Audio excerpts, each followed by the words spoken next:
Les accidents de circulation, notamment les accidents de circulation qui impliquent des bus et des autobus de transport des voyageurs. À chaque fois, on nous parle de facteurs humains, mais on nous a jamais dit la vérité sur l'état des bus en Algérie. Depuis 2019, le pays a interdit les importations, les bus comme les voitures utilitaires, comme les véhicules touristiques, comme les camions, comme les poids lourds. L'Algérie a un parc de bus extrêmement âgé. Près de 50% des bus en circulation en Algérie ont plus de 20 ans. Ça veut dire que nous avons des carcasses. Un bus de plus de 20 ans. Ça veut dire qu'il est usé. On n'a pas de TGV, le train est encore très sous-développé. On n'a qu'une Air Algérie, Tassil Airlines, le monopole de deux compagnies étatiques qui transport aérien est encore très cher et mal desservi. Donc beaucoup d'Algériens et d'Algériens voyagent par les bus. C'est ce qui explique pourquoi il y a autant d'accidents de circulation. Ce sont des carcasses, des vieilles carcasses. Un bus de plus de 20 ans. Vous imaginez avec le risque sur le plan technique, c'est pas possible. Un bus, ça parcourt des milliers de kilomètres par mois. Un pays de gaz et de pétrole, presque 50% de ces bus ont plus de 20 ans. Ribouar, c'est une honte absolue. Dans le pays du pétrole et du gaz, 50% de nos, presque 50% de nos bus, c'est des vieilles carcasses. Malheureusement, dans notre pays, un fléau tue énormément de nos compatriotes. C'est les accidents de circulation, notamment les accidents de circulation qui impliquent des bus et des autobus de transport des voyageurs. Il n'y a pas une année, il n'y a pas un mois, des fois il n'y a même pas un trimestre, une semaine où on ne déplore pas dans une des wilayas de notre vaste et grande et belle mais malheureuse Algérie des carnages où plusieurs dizaines de passagers ou de voyageurs meurt ou décède des suites d'un malheureux et très grave ou tragique accident de circulation qui implique un bus ou un autobus. Rappelez-vous, à Tamanrasset, juillet 2023, 34 morts dans un accident qui a été causé par une collision entre un autocar et un véhicule utilitaire. Rappelez-vous, plus récemment, le 30 avril 2025, 12 morts et 43 blessés dans deux accidents de la circulation qui impliquent des autocars ou des bus. Et la liste, elle est longue. En décembre 2014, 12 morts dans un choc aussi entre bus en Algérie. 7 morts dans une collision entre un bus à Tougourt. Et en septembre 2024, la liste elle est vraiment 5 morts dans un accident de bus à Gerdaya. Plus récemment, le 29 avril 2025. La liste elle est très très longue. Les accidents de circulation provoqués par des bus sont très nombreux et si on doit faire un bilan humain, on se retrouverait avec des centaines de morts. Des centaines de morts d'enfants, de femmes âgées, de mères de famille, de pères de famille, de jeunes et de moins jeunes. Et à chaque fois, à chaque accident de circulation, on nous parle de facteurs humains, les problèmes, le conducteur ne conduise pas, l'excès de vitesse. À chaque fois, on nous parle de facteurs humains, mais on nous a jamais dit la vérité sur l'état des bus en Algérie.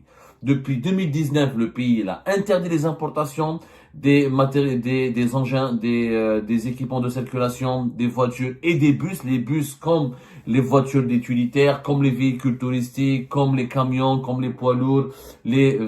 Font partie des moyens de locomotion qui n'ont pas été fabriqués ou produits localement, faute d'une politique industrielle et économique, et dont l'importation a cessé brutalement aussi depuis 2019. De 2019 à 2020, on a provoqué une hécatombe en Algérie, des centaines, voire peut-être même des milliers de morts. Si on doit calculer un travail d'investigation sérieux et profond, et nous allons le faire dès qu'on aura le temps parce qu'on est débordé et assailli de dossiers, mais c'est un dossier extrêmement important. Si on doit faire la chronique des accidents de circulation de 2019 à 2025, on va dire de 2020 à 2025, le nombre des accidents tragiques impliquant ou provoqués par des bus et des autocars et leur bilan, ce sont des centaines, voire des milliers de morts.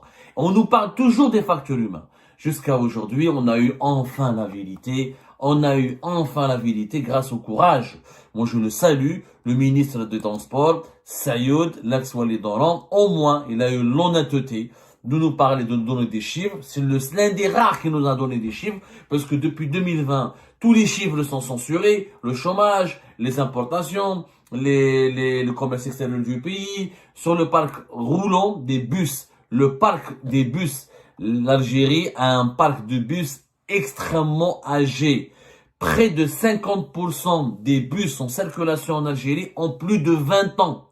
Près de 50%. L'Algérie compte plus exactement 80 000 et quelques, 80 603 bus. 80 603 bus. Sur ces 80 603 bus, le ministre des Transports, Sayoud, l'ex-Wali Doron, a reconnu lui-même qu'il y a presque 31 000, 30 000 et 200 bus qui sont âgés de plus de 20 ans. Presque 31 000, ça fait presque 50%. C'est environ 43-44% de nos bus, de ce parc de bus en Algérie est âgé de plus de 20 ans. C'est tout simplement inquiétant. Ça veut dire que nous avons des carcasses. Un bus de plus de 20 ans. Ça veut dire qu'il est usé. Il est abîmé. Ça veut dire qu'il est mal entretenu. Que les pièces déjà, on a eu l'année dernière la pénurie des pneus et beaucoup de chauffeurs de bus et de gérants de sociétés de transport et de responsables des bus qui font notamment avec moi en Algérie. C'est un grand pays. Nous sommes le pays le plus vaste géographiquement du continent africain. Et les bus, le transport de voyageurs par bus, il est capital pour relier les régions du pays. On n'a pas de TGV, le train est encore très sous-développé, on n'a qu'une Air Algérie, Tassili Airlines, le monopole de 2 compagnies étatiques qui transport aérien est encore très cher et mal desservi, les retards, les annulations, il y a très peu, les aéroports sont très mal dotés, très mal équipés, très mal gérés. Donc beaucoup d'Algériens et d'Algériens voyagent par les bus. C'est ce qui explique pourquoi il y a autant d'accidents de circulation. Entre Ghardaïa, Tamanrasset, Adrar, Pesha, les wilayas du sud, les wilayas de l'intérieur du pays et les wilayas du nord, c'est les bus. La gare routière de Kharrouba est une véritable fourmilière. C'est un cœur battant de la capitale Alger. Elle est peut-être mieux fréquentée, elle est encore plus fréquentée et plutôt plus fréquentée et plus populaire que l'aéroport d'Alger. La gare routière de Kharrouba où il y a les bus qui viennent de toutes les wilayas du pays. À côté aussi la gare des taxis interwilayas. Elle est extrêmement populaire, elle est extrêmement prise d'assaut donc durant les moments de fête nationales, religieuses, les périodes des vacances et la période des congés. Mais allez voir l'état de nos bus. À cause, on a fermé l'Algérie, il y a eu une décision des dirigeants de l'actuel régime, le régime Tebboune, il a fermé l'Algérie, plus d'importation de bus, la production nationale n'a jamais décollé, on en parlera, et du coup, la conséquence elle est quoi? Des centaines et des milliers de morts, parce que les bus sont défaillants. Quand on a presque 50% de nos bus qui sont âgés de plus de 20 ans, ça veut dire que ce sont des carcasses, des vieilles carcasses. Un bus de plus de 20 ans, vous imaginez avec le risque sur le plan technique, c'est pas possible. Un bus, ça parcourt des milliers de kilomètres par mois, des milliers de kilomètres par mois, surtout les bus interwilaya, même les bus interurbains, mais surtout les bus interwilaya. C'est des milliers de kilomètres. Comment on peut entretenir un bus de plus de 20 ans sur l'état des pneus, les moteurs, les freins, les différentes pièces mécaniques, le confort à l'intérieur du bus? C'est pas possible. Ce n'est pas possible. Un pays de gaz et de pétrole, presque 50% de ces bus ont plus de 20 ans. Ribouar, c'est une honte absolue. Dans le pays du pétrole et du gaz, 50% de nos, presque 50% de nos bus, c'est des vieilles carcasses.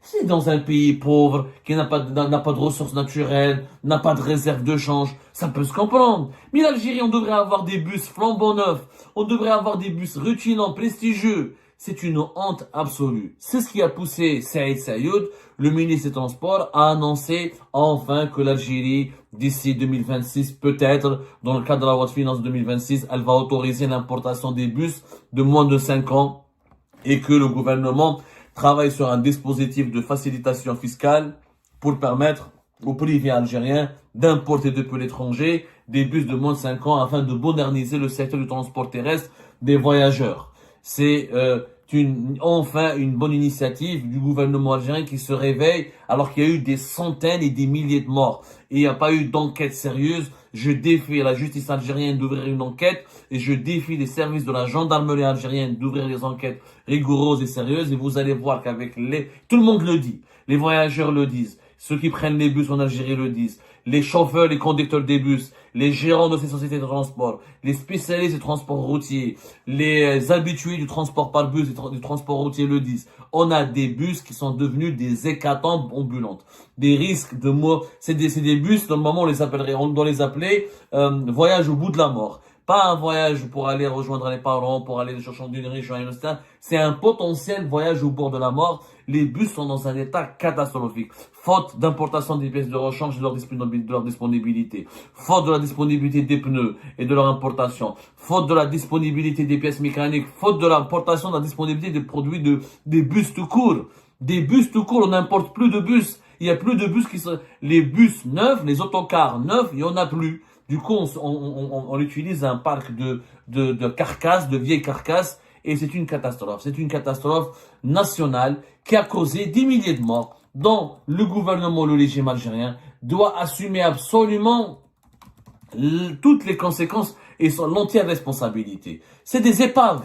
C'est plus de bus. Il faut voir les bus qui partent jusqu'à Adrar, jusqu'à Béchar, qui font l'intérieur du pays, Guelma, qui font l'intérieur du pays, Saïda, Thiel. L'état de ces bus, il fait peur. Moi, je mettrais, et des familles entières sont obligées de prendre ces bus dans un état calamiteux parce qu'il n'y a plus de moyens de transport dans le pays, parce que le pays n'est pas capable de se doter de bus modernes.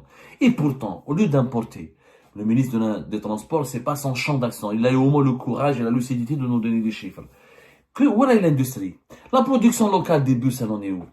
Il y a que nous avions le fleuron de l'industrie nationale, la Senvi. La Senvi qui produisait des bus depuis les années 70.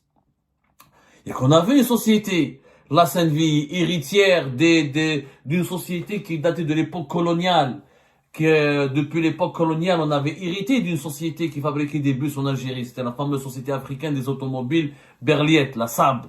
L'Algérie l'a récupérée après l'indépendance et on a créé la Senvi, qui est devenue la Société nationale des véhicules industriels, qui existe depuis 1967, qui a des usines à Louiba, le grand complexe industriel de Sonacom. Auparavant, on l'appelait la Sonacom. C'est la Société nationale de construction mécanique. Voilà. Au départ, c'était la Sonacom, l'ancien nom, mais depuis 1967. Elle est devenue plus tard la Senvi à partir, je crois, de 1995, les années 90. Elle est devenue la Senvi. La Senvi qui a été, rappelez-vous, entre 2019 et 2021, elle a été rattachée au ministère de la Défense nationale. Soi-disant, on nous a promis que le ministère de la Défense nationale serait bien géré, mieux géré, c'est une autre Algérie, l'armée pourrait tout faire, et qu'avec la direction centrale de l'industrie militaire, on pourrait reprendre la Senvi et produire des bus. Combien de bus la Senvi a produit de 2019 ou de 2020 jusqu'à aujourd'hui? Combien? Aucun chiffre. Voilà, je suis pouvais emmener les bus dans la Senvi. On va importer des milliers de bus, alors qu'on pourrait les fabriquer localement. Mais j'ai écouté la renaissance de l'industrie, que l'Algérie est un pays dynamique, que nous avons des exportations d'hydrocarbures, que maintenant l'industrie a été relancée. Que des mensonges, que des mensonges. La Senvi a été en faillite. Son rattachement au ministère de la Défense nationale a été un échec total. Un échec total. Aujourd'hui, elle a disparu du champ de l'industrie algérienne. On parle de quelques dizaines, quelques centaines de bus de temps en temps qui sont livrés par la Senvi, alors que le pays il a besoin de plus de 35 000 bus en bon état. 35 000 bus en bon état. La Senvi n'est même pas capable d'en fabriquer 1000. 1000. Elle n'est même pas capable. Et pourtant, elle avait bénéficié de plusieurs financements publics depuis les années 2015 et 2013. Des milliards de dinars ont été injectés. On l'a donné au ministère de la Défense nationale. On l'avait impliqué dans le projet de Renault en 2014. Elle avait des partenariats avec des groupes internationaux. Elle n'a jamais pu fonctionner, la Senvi. Elle n'a jamais pu satisfaire au moins une partie, 20-30% de la demande locale en bus. Alors qu'il y avait du savoir-faire et de l'expertise et des qualités qui ont été, il y a un savoir-faire et d'expertise qui ont été accumulés, qui ont été gagnés par les travailleurs, par les ingénieurs algériens en matière de production de bus depuis les années 70. Les bus algériens ont été exportés à travers plusieurs pays africains et asiatiques, voire même de l'Amérique latine, durant les années 70 et les années 80. Aujourd'hui, ça a disparu. Ça a complètement disparu. C'est malheureux. C'est vraiment malheureux. C'est malheureux. Et puis, où sont les sociétés de l'armée? L'armée algérienne, elle a des sociétés. On n'en parle pas. Ben oui, l'armée algérienne, elle a au moins 3 sociétés impliquées dans l'industrie mécanique.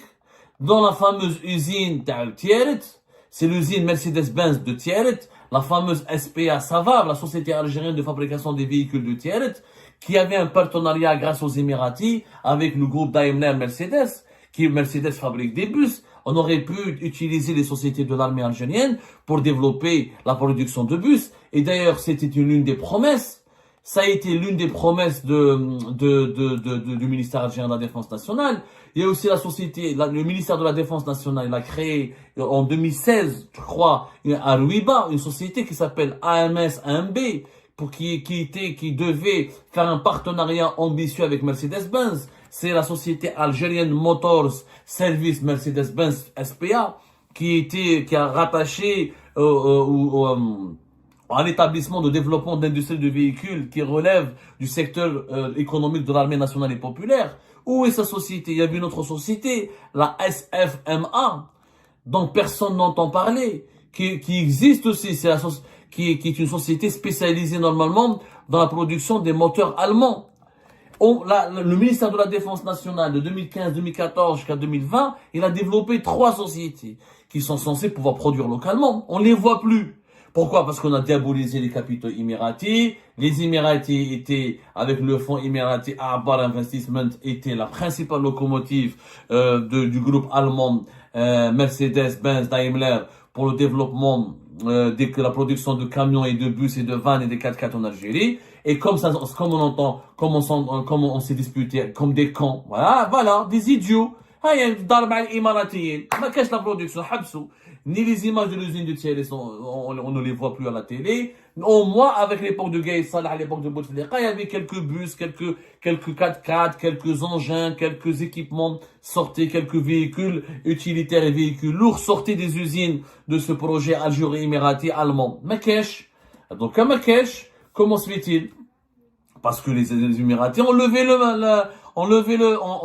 le frein. Et les Allemands de Mercedes-Benz Group, à travers Daimler, avec les Allemands de Mercedes-Benz, ils se sont retirés. Ils se sont retirés parce que les Émiratis, ce sont leurs représentants exclusifs. Ce sont leurs représentants exclusifs. Maintenant, ça marche plus. Ça marche plus comme avant parce qu'on a eu l'intelligence, encore une fois, de se disputer directement avec les Allemands. Avec les Émiratis qui sont les partenaires privilégiés des Allemands. Voilà. Les projets ont cessé. La situation est devenue très compliquée. Et aujourd'hui, l'Algérie, au bout de 5 ans, elle est obligée d'aller importer des milliers de bus. Sinon, je ne sais même pas si elle a la capacité d'importer 30 000 bus. Parce qu'aujourd'hui, il faudra remplacer ces bus de 20 ans par des nouveaux bus. Donc, il faudra au moins importer 30 000 à 35 000. Mais comme ça va nous coûter des centaines de millions de dollars, vous allez voir que le régime algérien va faire la fameuse technique du goutte à goutte, c'est-à-dire il va importer quelques centaines de bus, il va les filmer à la télé, il va montrer à la population algérienne qu'il a commencé à importer des bus, mais voilà, ça va s'arrêter à quelques centaines et ça ne réglera pas le problème puisqu'il faudra renouveler, rénover et moderniser l'ensemble du parc des bus algériens qui a baissé, qui commence à décliner. Je rappelle que on avait plus de 82 000 bus, 82 000 bus.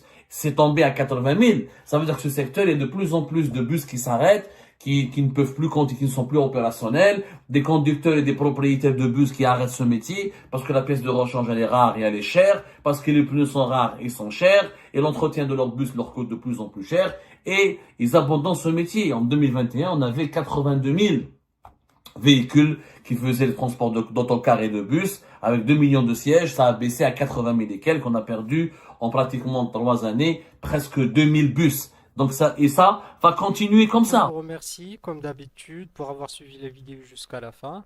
N'oubliez pas de nous laisser vos commentaires, vos réactions autour du sujet et de vous abonner à la chaîne si vous n'êtes pas encore abonné. Je tiens à vous remercier aussi pour votre soutien à notre chaîne, pour vos encouragements, pour vos commentaires aussi nombreux et diversifiés. Je tiens aussi à remercier nos abonnés et les personnes qui nous suivent régulièrement. Sans vous, ça n'aurait pas été possible. Donc voilà, merci encore une fois et à la prochaine dans une nouvelle vidéo.